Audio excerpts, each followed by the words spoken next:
Having lived abroad and traveled through foreign countries pretty much full time since I was 20 years old, I can say from experience that I have made more mistakes than I would like to admit. But the good news is you don't have to. You can learn from my experience and avoid these top 12 mistakes that most people make while traveling. I'll also admit that I'm still struggling a bit with the last one. Mistake number 12, not signing up for frequent flyer programs or travel rewards programs. As a relocation consultant, I have been shocked with how many of my clients have not been enrolled in any sort of frequent flyer program or travel rewards program. This is one of the easiest ways to have a more stress-free, pleasant travel experience and to save money throughout the course of your life. You can save thousands of dollars just by enrolling in these programs, and it only takes you a few minutes. You can get things like free upgrades, free checked baggage, free seat selection, and priority everything. Priority check-in, priority boarding, VIP lounge access, and lots of other perks. You can qualify toward elite status every time that you fly, and you can even get coupons for free drinks on the plane and stuff like that. This goes for hotel rewards programs as well. If you haven't signed up for your favorite hotel's rewards program or even one of the big websites like hotels.com, then you are losing out on free money. You can get free upgrades on your hotel room. You can get late checkout, better customer service. You can get free water bottles and snacks when you check into the hotel. You can earn towards free room nights. This also goes for car rentals. You can get your car faster at the airport. You can get free upgrades a lot of the time, and it's just a better experience overall. So if I'm talking to you, if that's you and you are not enrolled in any of these programs, then pause this video right now, go to your favorite airline or hotel chain and sign up for their frequent traveler program. You can thank me later. Speaking of airlines though, the 11th mistake people make is trying to book the cheapest flight routes. Of course, there are exceptions to every rule, but the reason you don't want to book the cheapest flight is because it's probably too good to be true. A lot of these cheap fares come with a lot of restrictions. So not only are you going to have to be paying extra for everything, whether it's your carry-on bag, your checked bag, your seat selection, if you're allowed to pick your seat at all, but you might not be able to cancel or change that fare. So if you did have to cancel, you lose that money. And also a lot of the times the routes aren't that good. So even if you are saving $50 or $100 here and there on getting a cheaper fare, if it's going to affect your happiness, your energy levels, then it might not be worth it. Like if you're taking a red-eye flight, or if you're taking the first flight of the day, or if you're on a flight with lots of layovers where you're going to end up being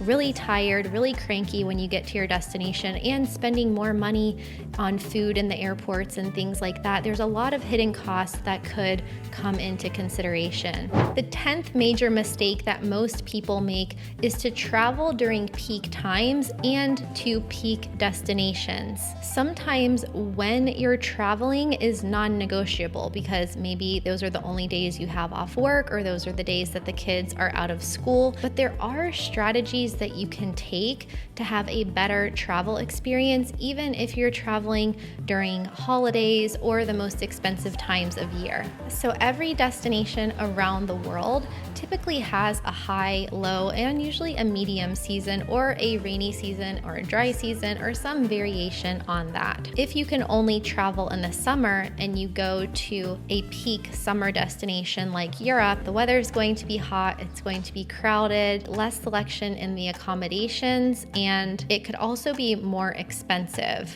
Instead, what you could do is go to a place like Costa Rica, where your summer is their shoulder season. The 9th mistake people make is in their planning. There are two kinds of people in the world, my friends. Those who plan too much and those who plan not at all. Which one are you? Let me know in the comments. But in all seriousness, this is a big mistake when planning a trip. If you plan too much, you might not have fun because your to-do list is going to be stressing you out, and you're not going to have enough time to really just experience and be in that moment and in that place that you have traveled to go see.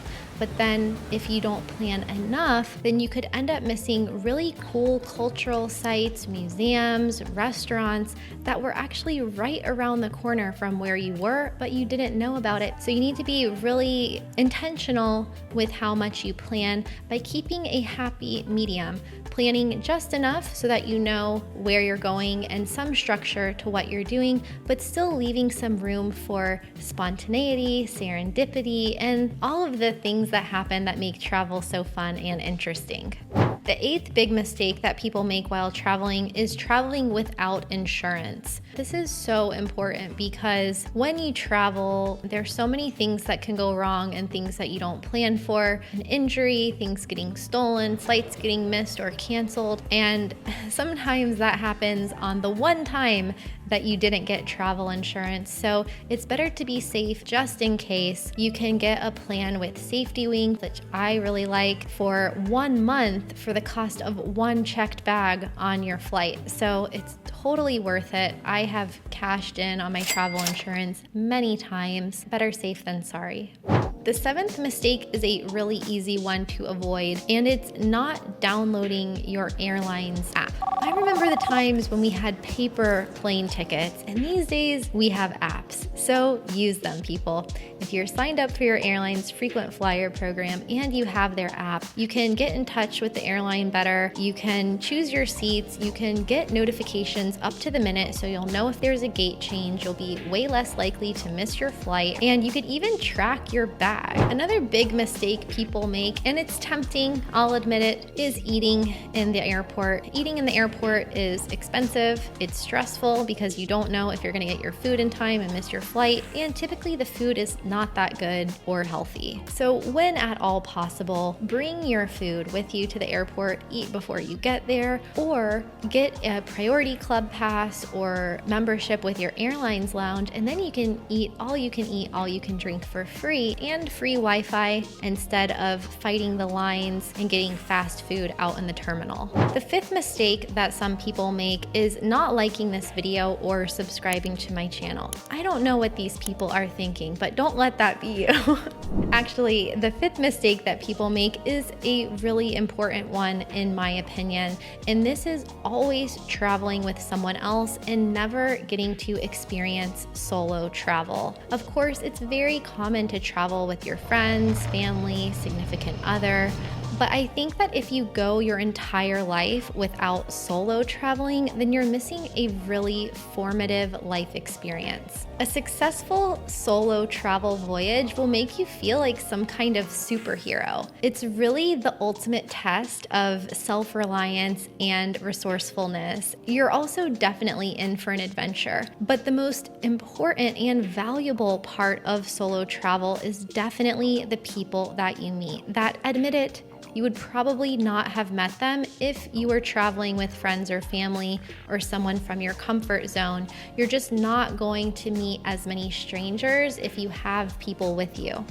Another mistake that a lot of people make when they get to their destination is going to places during peak hours or not really making the most of the time that you have in a place. So sometimes, let's say if you sleep in late and then you get to a museum or a site that you're going to see at the same time as a cruise ship or a tour group, or during peak times, you might not be able to get in, or you might just end up spending a lot of the day waiting in line. But if you go to places strategically and use a little app called Google Maps that can actually show you when places open and close and when the peak times are, you can end up going to an amazing place and kind of having it all to yourself. I was able to do that in Athens, Greece, and a few different sites, getting there really early in the morning, having the whole place to myself, being able to take photos, avoiding the crowds. But it's not just in the morning, it can also be later in the evening. One time I was in Norway and I went to a World War II museum. I was one of the last people into the museum right after a big tour group was leaving and going to dinner. And I ended up getting a private tour of the museum from the owner before it closed. I even made a video about it that you can check out in this card. Being strategic with where you're going and when, that can make a big difference between something being a really stressful experience or a really memorable one. The third biggest mistake people make is how they spend and access their money. So this has to do with how you're exchanging your money or how you're withdrawing it at an ATM. You don't want to exchange money at an airport, for example, because they charge the worst rates and the highest fees. And you also probably don't want to use your debit card from home. If you're just using a standard debit card from a US bank or credit union, chances are there are going to be some pretty high transaction fees, possibly foreign exchange fees, ATM fees, and then sometimes even a percent charged on the amount of money that you withdraw at the ATM. How do you avoid that? The best way, in my opinion, is to open an online bank account with a company like Wise. This video isn't sponsored, but I've been using Wise for 8 or 9 years to save money on Forex fees, transfer fees, and ATM fees all over the world. You can use my affiliate in this video's description, open an account for free, get your first transfer for free, and experience what I'm talking about. They'll even send you a debit card in the mail that you can use almost anywhere in the world. The second biggest mistake that people make when traveling is not trying the local foods or by eating at chain restaurants, especially American restaurants. Traveling to other countries is a chance for you to try the local food, and that is going to give you a deeper connection with the local culture. America? Yeah. First day here.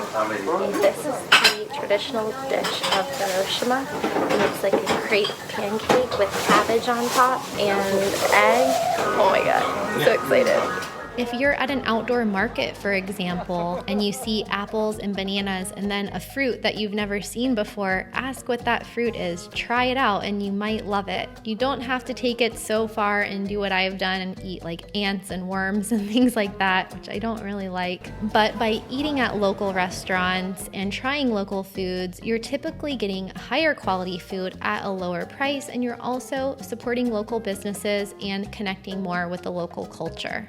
And the number one mistake that people make while traveling is overpacking, something that I am still guilty of to this day.